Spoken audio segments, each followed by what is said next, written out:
En nuestro anterior vídeo hicimos un repaso del pensamiento filosófico en la antigüedad, sobre el origen y los comportamientos de nuestro universo, y cómo tras este periodo dominado por la razón, a medida que los descubrimientos científicos avanzaban, especialmente a partir del Renacimiento, fuimos cambiando la percepción de nuestro entorno y acercándonos un poco más a la realidad, a través de la ciencia moderna, cuyo punto culminante fue la ley de la gravitación universal de Isaac Newton, mediante la cual se definía por primera vez el motivo por el cual los planetas giraban alrededor del Sol, una fuerza gravitatoria definida perfectamente por Newton, ejercida entre dos objetos de distintas masas, y finalizábamos el vídeo con la aparición en escena, 200 años después de Newton, de Albert Einstein, para atreverse a refutar al mismísimo Newton.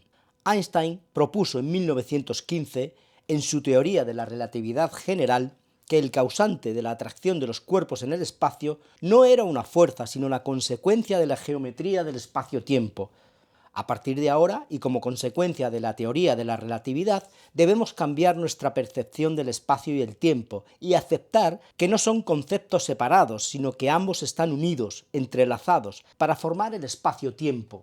Un objeto de 4 dimensiones, 3 espaciales y una temporal.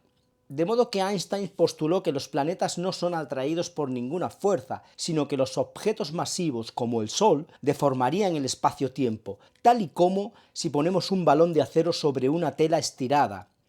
Los planetas caen o son empujados hacia la estrella debido a esa deformación del espacio-tiempo.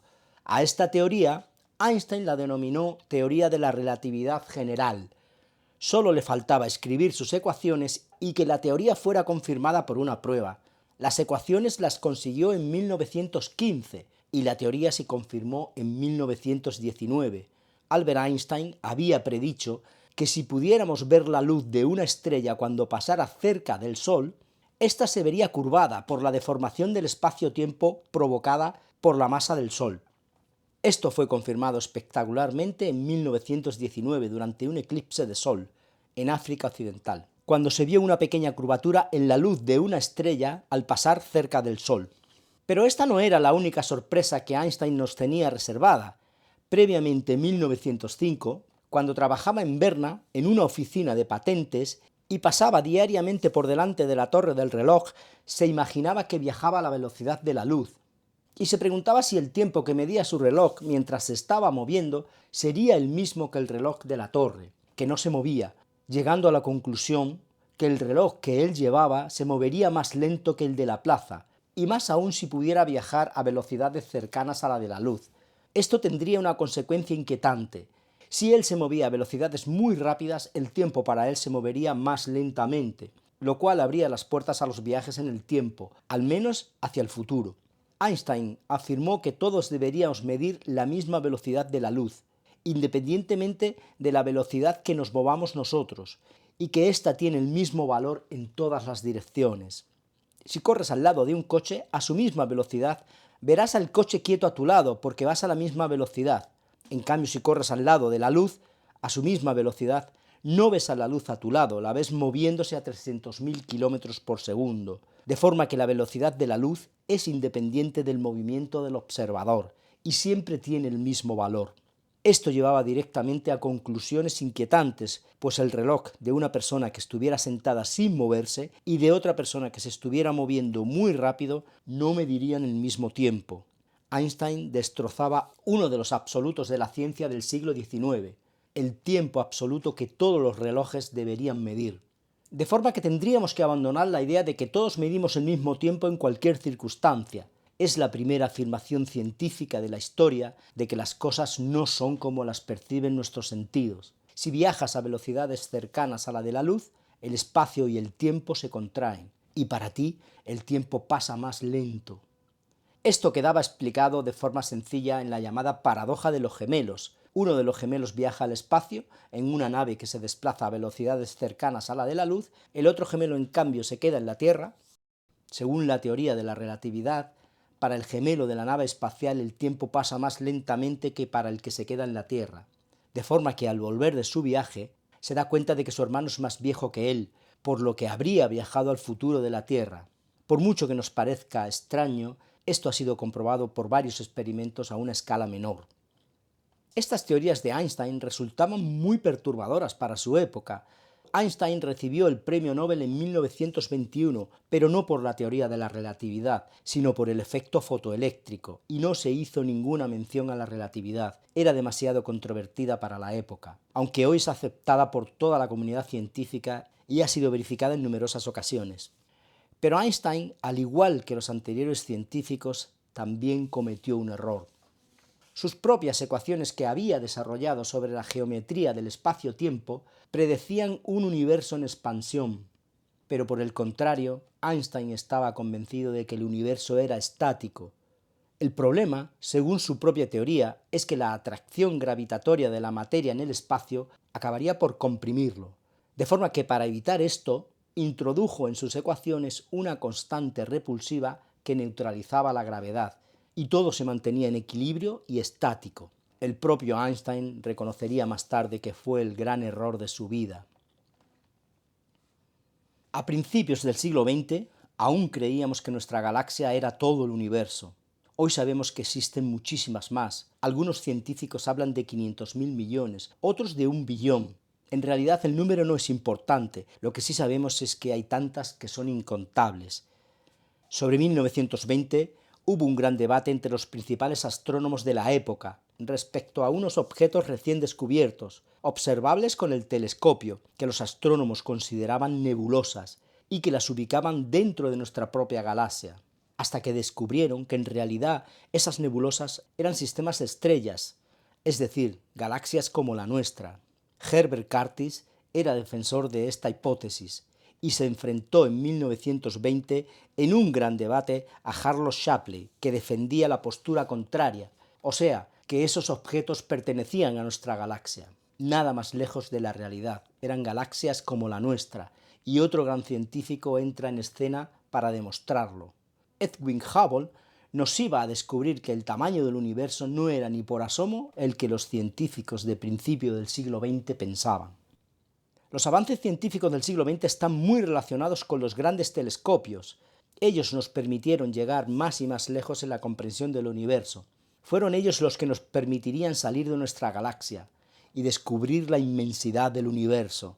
En 1924 se empieza a usar el telescopio del observatorio del Monte Wilson en California y Edwin Hubble comienza a observar estrellas en esas nebulosas que se pensaban que pertenecían a nuestra galaxia. Y concluye que como el brillo de esas estrellas es 10 veces menor que las de nuestra galaxia, deberían estar fuera y pertenecer a otra galaxia.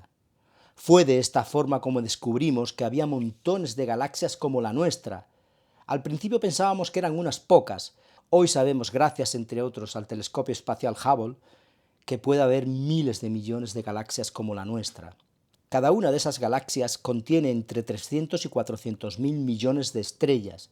Si solo una de esas estrellas tuviera un planeta que albergara vida, habría miles de millones de civilizaciones en el universo. Pero Hubble descubrió en 1929 algo mucho más importante para nosotros. En la luz proveniente de las galaxias externas, observó que se producía un desplazamiento en el espectro hacia el color rojo, y esto solo podía significar una cosa: las galaxias se estaban alejando, y lo hacían con una velocidad mayor cuanto más lejos estaban, y esto tenía una importancia tremenda. Si las galaxias se estaban alejando, no cabía otra deducción que el universo se estaba expandiendo. Una propuesta que ya hizo 2 años antes un sacerdote belga, matemático y astrónomo llamado Georges Lemaitre. Por lo que a esta ley, que postula que el corrimiento hacia el rojo en el espectro de la luz de una galaxia es proporcional a la distancia que ésta se encuentra, se le conoce también como ley Hubble-Lemaitre. Posteriormente se ha puesto de manifiesto que la ley de Hubble solo tiene validez a una distancia determinada, en el universo observable o local, y que sería otra, la llamada relación velocidad-distancia, la que tendría validez para todo el universo. De forma que si el universo se está expandiendo y las galaxias se están alejando unas de otras, este hecho solo podía significar una cosa, y es que anteriormente estarían más cerca unas de las otras, y más cerca mientras más vayamos hacia atrás en el tiempo, hasta que llegara un momento en que toda la materia de esas galaxias estuviera unida, tan junta y con tanta presión que ocurriera un proceso que desencadenara que toda esa materia se esparciera por el espacio.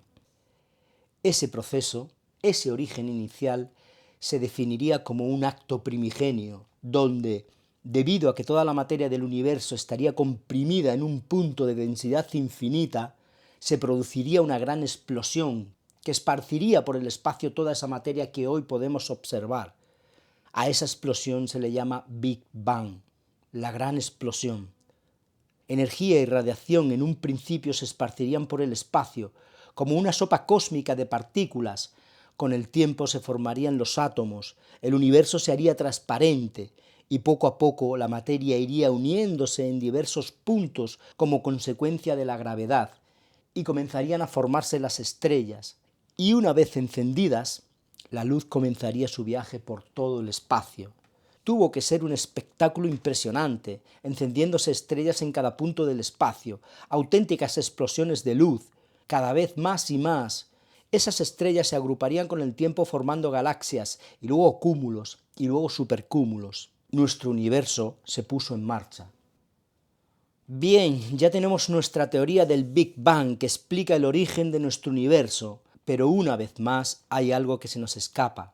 Se nos escapa el momento más importante, el inicio del suceso, el hágase la luz, porque los científicos conocen y saben explicar perfectamente cómo es el universo y qué ocurrió después del Big Bang, pero no tienen ni idea de qué pasó en el momento crucial, justo en el punto inicial. Justo en el momento de producirse esa gran explosión, nuestras leyes de la física no tienen valor y no podemos explicar qué pasó en ese momento. Podemos acercarnos muchos a ese momento, pero no podemos llegar a él. El instante máximo al que nos podemos acercar es un intervalo de tiempo muy pequeño. Algunos científicos fijan ese instante en una trillonésima de segundo. Es decir, son capaces de definir el universo justo después de una trillonésima de segundo de cuando ocurrió el Big Bang. Otros llevan ese instante hasta el llamado tiempo de Planck, la unidad más pequeña que se puede medir y que equivale a 10 elevado a menos 43. En cualquier caso es que justo el momento crucial se nos escapa a nuestro entendimiento y allí nuestras leyes de la física no tienen validez. Una vez más, en la historia de la humanidad se nos oculta el momento crucial. La Iglesia Católica declararía en 1951 que el Big Bang no entra en conflicto con Dios y que estaba de acuerdo con la Biblia, pues ese momento cumbre sería para ellos el hágase la luz. La propuesta de la teoría del Big Bang dividió a la comunidad científica. Hubo físicos que la aceptaron y otros no. De hecho, uno de ellos, de los que no la aceptaron, llamado Fred Hoyle, sería paradójicamente el que le puso nombre a la teoría, al comentar irónicamente que el universo no podría haber nacido de una gran explosión, como si fuera un Big Bang, expresión que daría después nombre a la teoría. En 1948, un físico ruso nacionalizado americano posteriormente, llamado George Gamow, predijo que ese suceso primigenio llamado Big Bang tuvo que haber dejado un rastro en el universo, como una especie de eco que deberíamos poder detectar como una radiación de fondo.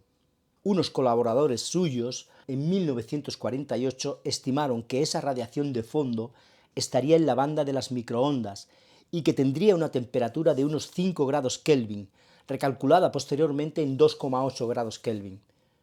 Aunque estas predicciones quedaron en el olvido y la comunidad científica no le prestó demasiada atención, y en 1965 ocurrió algo inesperado. Dos físicos de los laboratorios Bell, Arno Penzias y Robert Wilson, estaban probando una antena de radioastronomía y cuando la pusieron en funcionamiento detectaron con ella un ruido anómalo, que no parecía provenir de ningún lado, era el mismo desde todas direcciones. Al principio creyeron que el ruido era debido a unos excrementos de pájaro. Desmontaron la antena, la limpiaron y la volvieron a colocar. Pero el ruido no había desaparecido y era el mismo durante el día y durante la noche.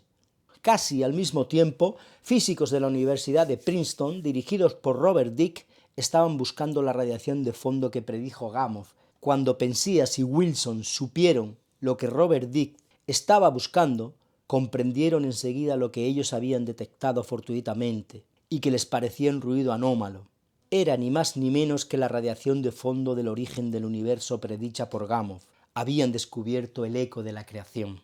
En 1978 fueron galardonados con el Premio Nobel de Física. Primero el satélite COBE y después la sonda WMAP certificaron y mapearon la existencia de la radiación de fondo cósmico de microondas, y hubo consenso científico de que se trataba de un remanente del Big Bang. A partir de este momento, toda la comunidad científica se unió y aceptó mayoritariamente la teoría del Big Bang, como la más probable para explicar el nacimiento del universo. Incluso la radiación de fondo de microondas se utilizó junto con la expansión para calcular la edad del universo, fijada hoy en 13.800 millones de años.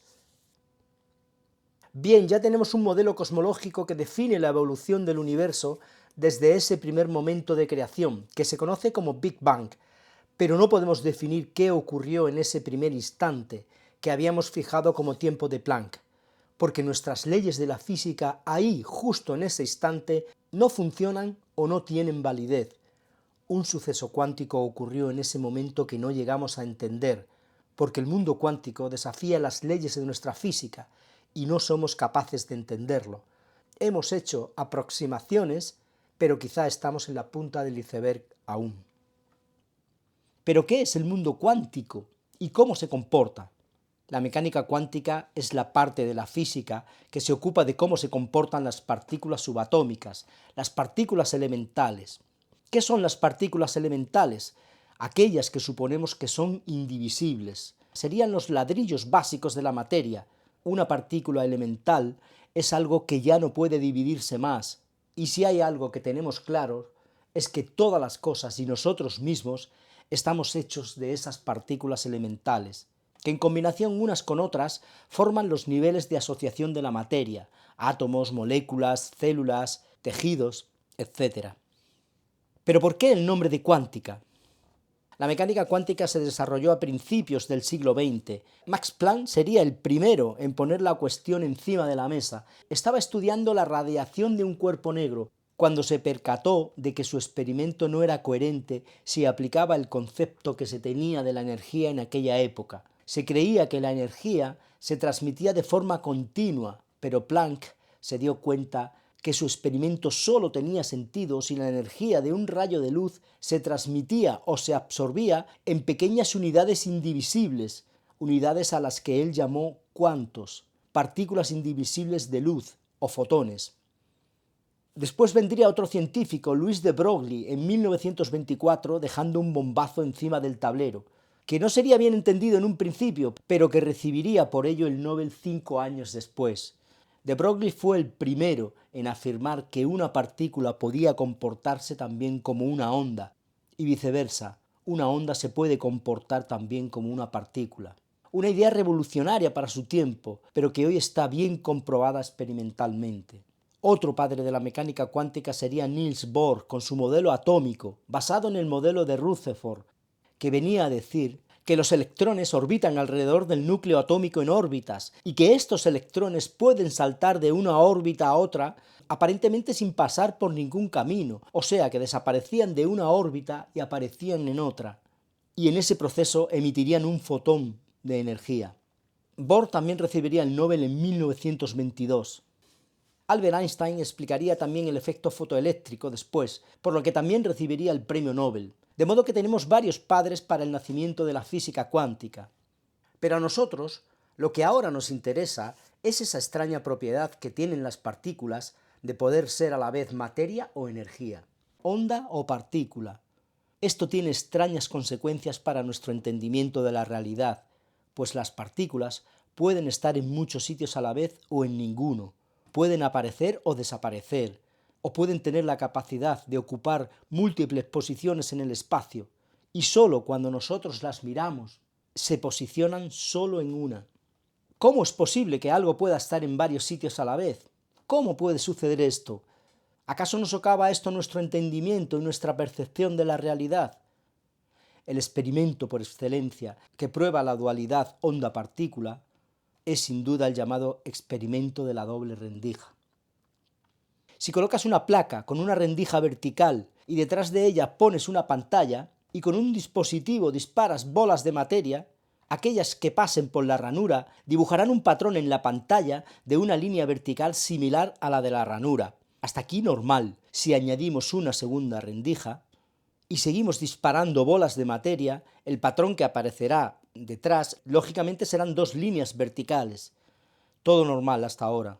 Si haces el experimento con ondas, en vez de materia, cuando solo tienes una ranura, la cresta de la onda, al chocar con la pantalla de detrás, dibuja una línea exactamente igual que cuando disparábamos bolas de materia.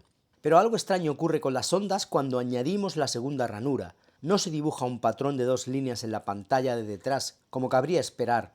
Las ondas, al pasar por las dos ranuras, interactúan entre ellas y al alcanzar la pantalla no dibujan dos líneas, como en el caso de la materia, sino varias líneas, lo que se conoce como un patrón de interferencia. De modo que si lanzas bolas de materia a través de dos ranuras, obtienes dos franjas en la pantalla de detrás. En cambio, si lanzas ondas, obtienes muchas franjas, un patrón de interferencia. Bien, veamos qué ocurre ahora cuando hacemos el experimento con partículas elementales de materia, con electrones, por ejemplo. Misma situación, disparas electrones por una ranura, mismo patrón dibujado que con las bolas de materia, pero al añadir la segunda rendija, los electrones se comportan exactamente igual que las ondas y dibujan detrás un patrón de interferencia. La explicación científica es que los electrones, antes de pasar por las dos ranuras, se convierten en una onda de probabilidad y pasan por las dos ranuras a la vez, para posteriormente golpear la pantalla. Matemáticamente es algo más escalofriante. Los electrones pasan por las dos ranuras y por ninguna. Pasan por una y por otra. Todas las posibilidades ocurren. Como esto resultaba muy desconcertante, los físicos decidieron mirar con atención para ver por dónde pasaba el electrón y colocaron un dispositivo de medición junto a las dos ranuras y lanzaron los electrones muy poco a poco, y el resultado les dejó atónitos. Los electrones se comportaban como bolas de materia y el patrón dibujado detrás era solo de dos franjas. El electrón se comportaba como si supiera que lo estaban observando. De forma que a través de este experimento se comprobó que las partículas elementales tienen una alarmante propiedad, pueden estar en muchos sitios a la vez y solo cuando las observas se posicionan en un lugar determinado, de modo que el observador adquiere una importancia decisiva en el proceso. En 1927, Heisenberg pronunciaría su famoso principio de incertidumbre. No podemos conocer a la vez la posición y la velocidad de una partícula. Mientras con más exactitud conocemos la velocidad de una partícula, con menos exactitud conocemos su posición y viceversa. Nos está vetado a nuestro entendimiento. Luego llegaría Schrödinger con su famosa ecuación de la función de onda de una partícula, según la cual una partícula, antes de ser observada o medida, está extendida por el espacio como una onda, ocupando múltiples posiciones, y sólo cuando la mides se posiciona en una concreta. Resolver la ecuación de la función de onda te permite hallar las probabilidades de encontrar la posición de la partícula. ¿Qué significaba todo esto y qué consecuencias tiene? ¿Que si no miras las cosas no existen? ¿Que antes de que las mires las partículas ocupan todas las posiciones o lugares? ¿Cuál es el papel de la conciencia en todo esto? La conciencia juega un papel clave a través de la observación, que define el significado del término realidad.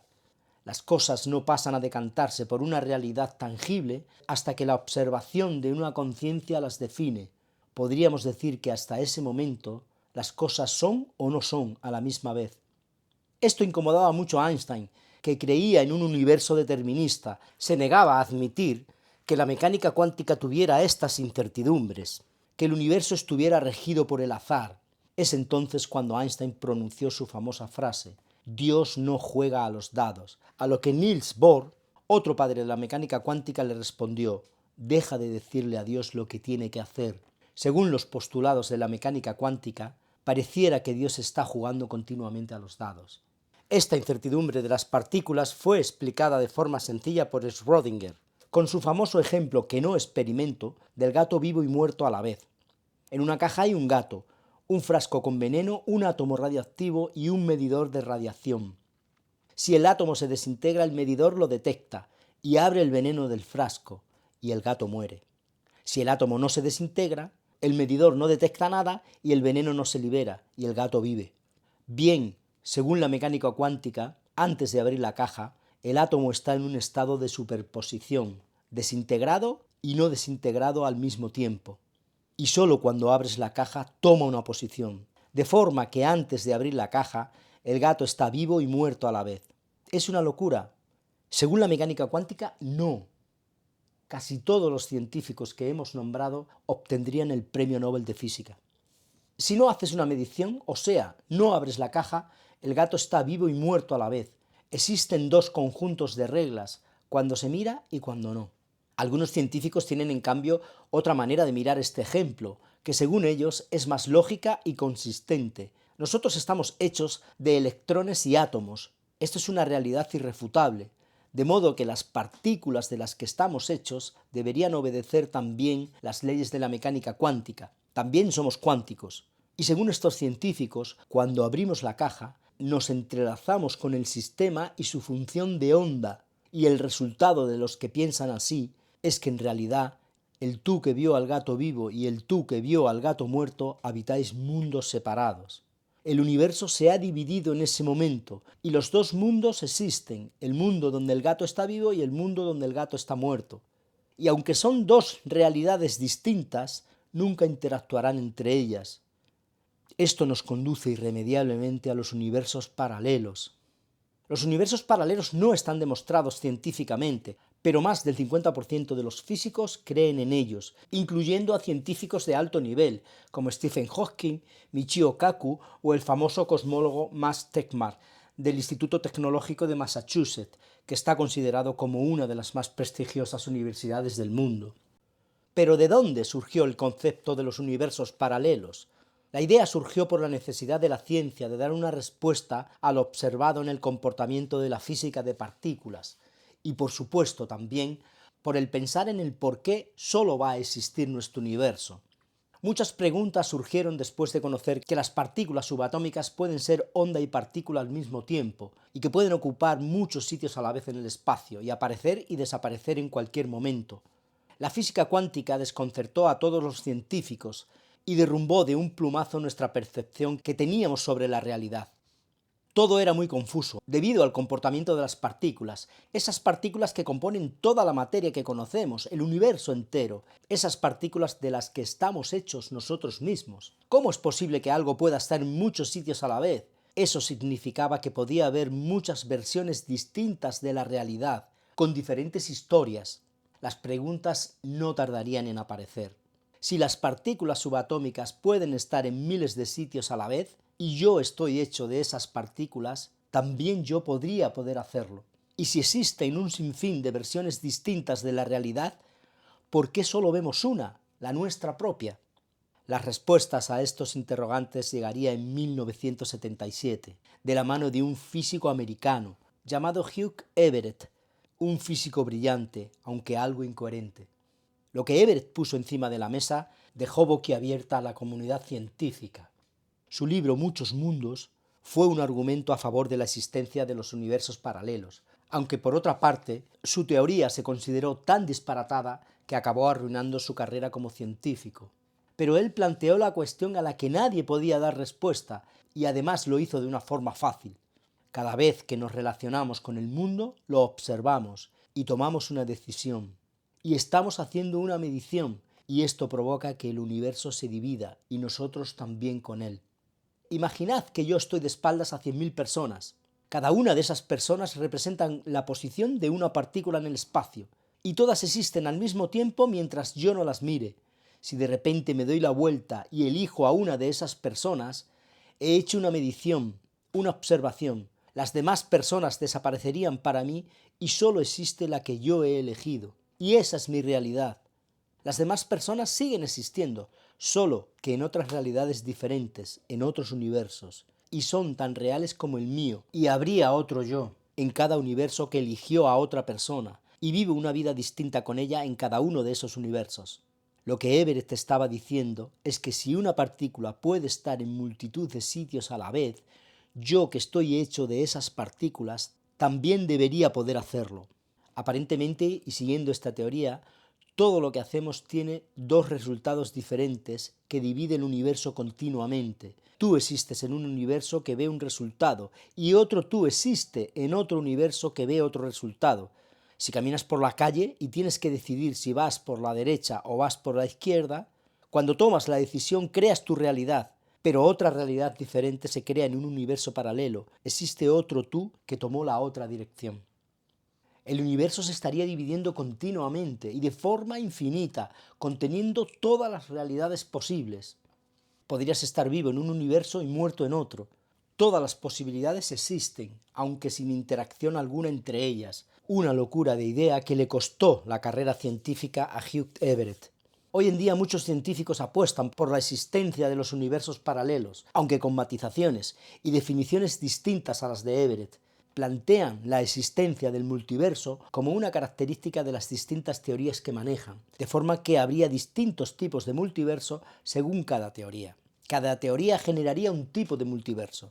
Una de ellas propone que, de hecho, nosotros solo podemos ver una parte del universo, que es aquella que nos ha alcanzado la luz, y si el universo es infinito, existirían infinitas regiones como la nuestra, con su universo visible. Y siempre existirían universos donde la materia se ha ordenado exactamente igual que en el nuestro, por lo que una persona exactamente igual a ti también existiría en esos universos. Esta forma de multiverso tiene bastante consenso científico.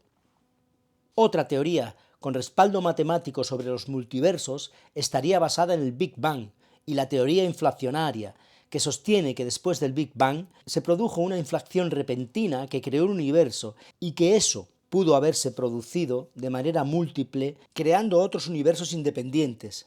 Como si hubiera en el espacio miles de burbujas y cada una de estas fuera un universo. La teoría de cuerdas o la teoría de branas también predicen tipos de multiverso.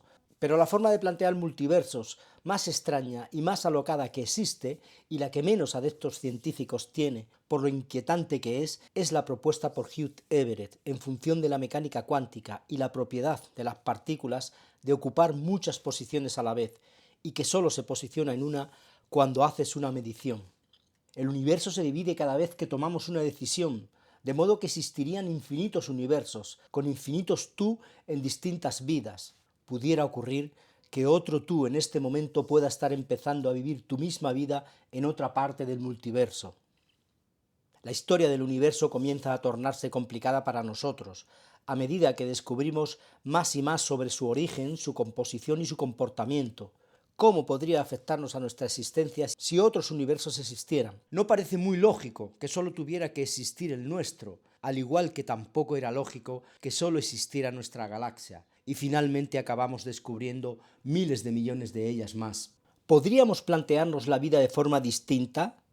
¿De saber que hay infinidad de copias de nosotros y que podríamos vivir distintas vidas en situaciones distintas? Si morimos en este universo, ¿podríamos vivir en otro? Una copia nuestra viviendo eternamente, realidad o ficción, aunque esta vez propuesto por la ciencia. Dicen que un poco de ciencia te aleja de Dios, pero que mucha ciencia te acerca a Él. La ciencia ha emprendido un camino, y si ese camino tiene algo de verosimilitud, quizás solo estemos ante la punta del iceberg de algo que podría cambiar nuestra existencia.